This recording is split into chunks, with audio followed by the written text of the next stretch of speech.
这一次我真的睡着了。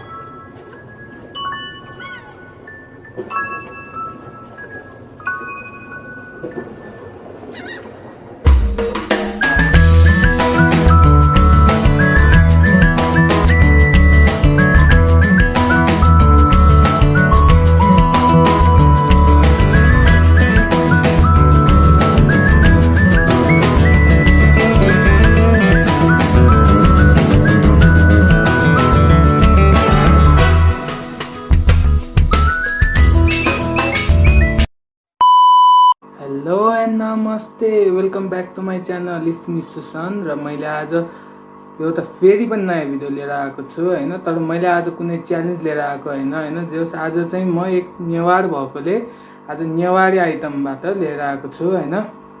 Newari item के भन्दाखेरि आज चाहिँ हाम्रो एउटा नख भन्दाखेरि के भन्ने अब नख भन्दाखेरि एउटा चाड जस्तै हो यो हाम्रो हैन, जुन सिटी नख भनिन्छ हामीले हैन नेवारीहरूले।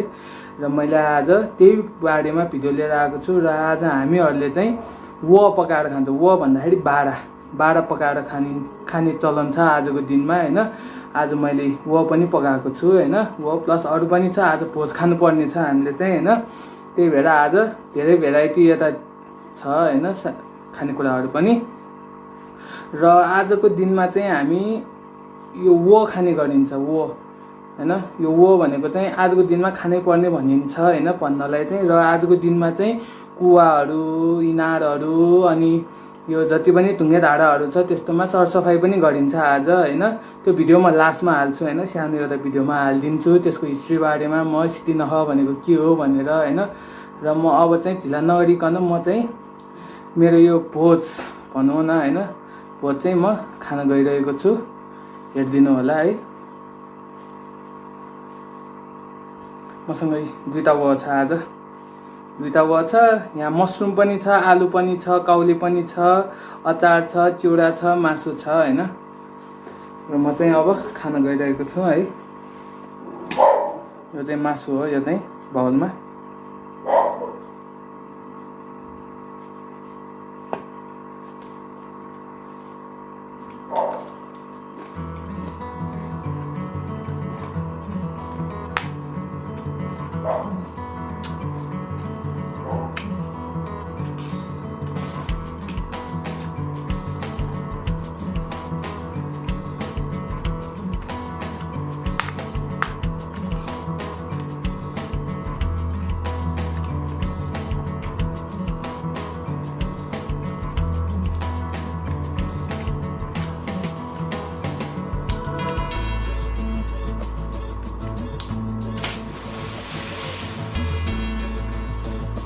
यो वो चाहिँ आज मम्मीले पकाउनु भएको थियो, मिठो रहेछ एकदमै।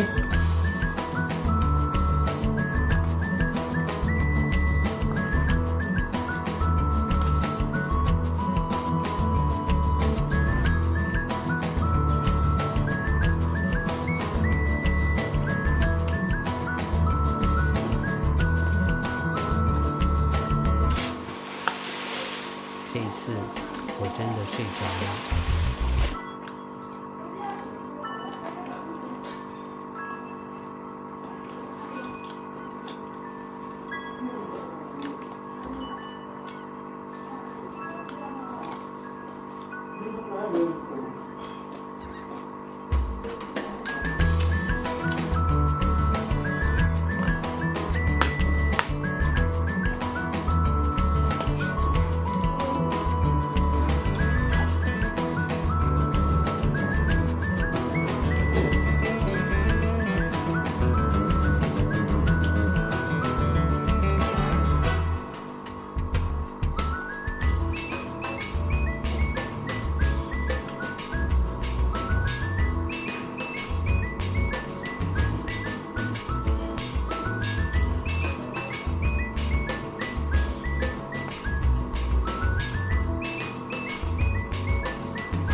खानेकुराहरू सबै एकदम मिठो बनेको छ है। यसमा मैले पनि हेल्प गरिदिएको छु मम्मीलाई र मम्मीले पनि बनाउनु भएको छ यो।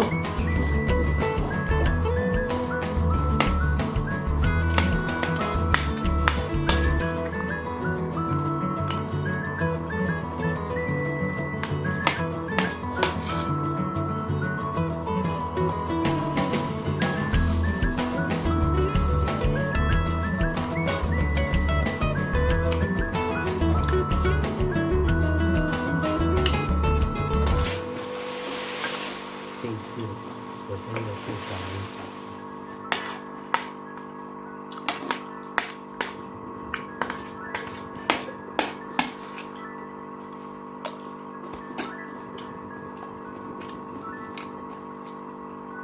र एउटा कुरा के भन्दाखेरि मलाई यो बाडा भन्यो कि मलाई एकदमै मनपर्छ। फेरि मेरो लागि फेभरेटै हो यो चाहिँ होइन।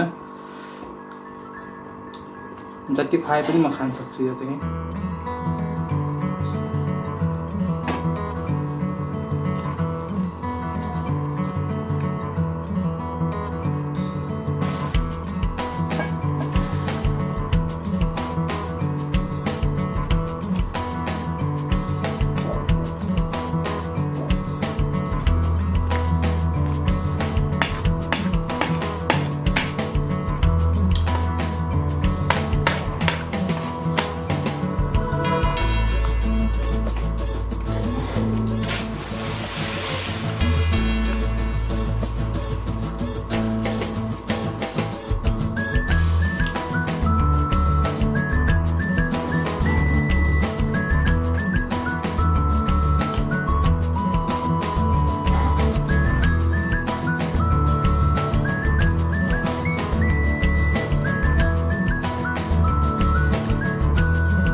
这一次我真的睡着了。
这一次我真的睡着了。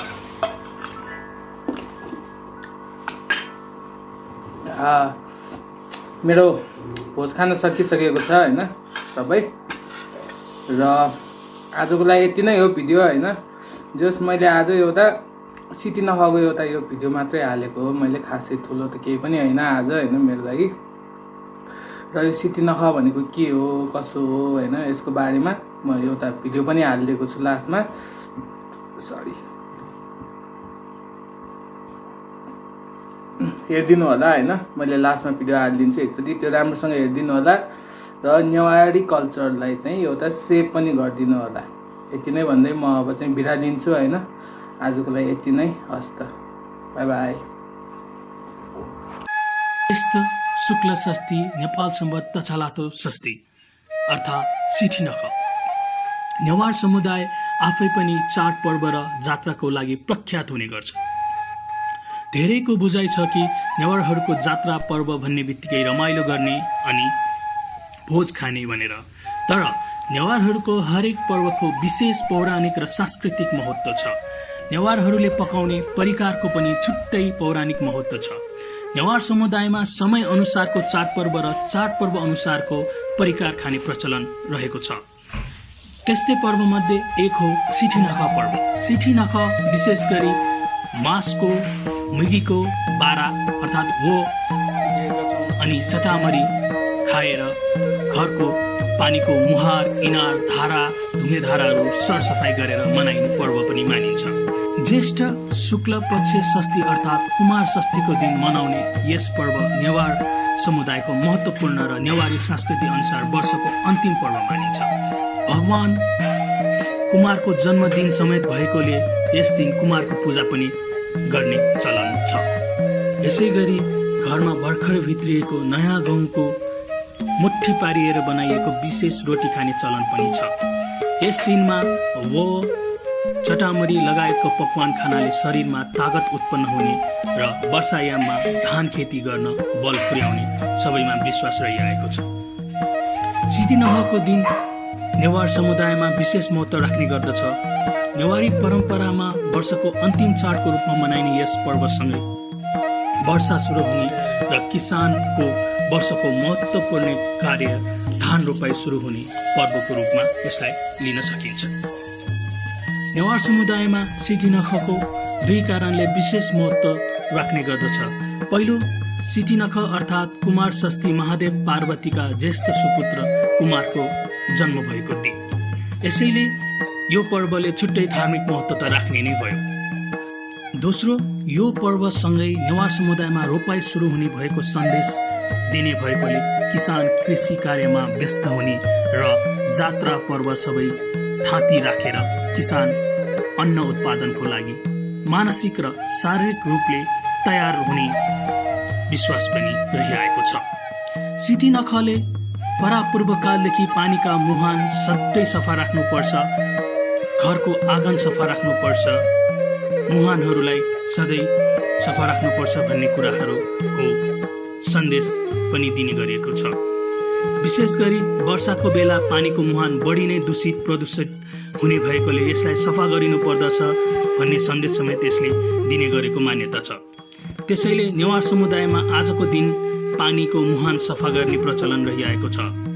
यस दिन पानीका प्राकृतिक स्रोत इनार, कुवा, पोखरी र ढुङ्गेधारा सरसफाई गर्ने चलन रहिआएको छ।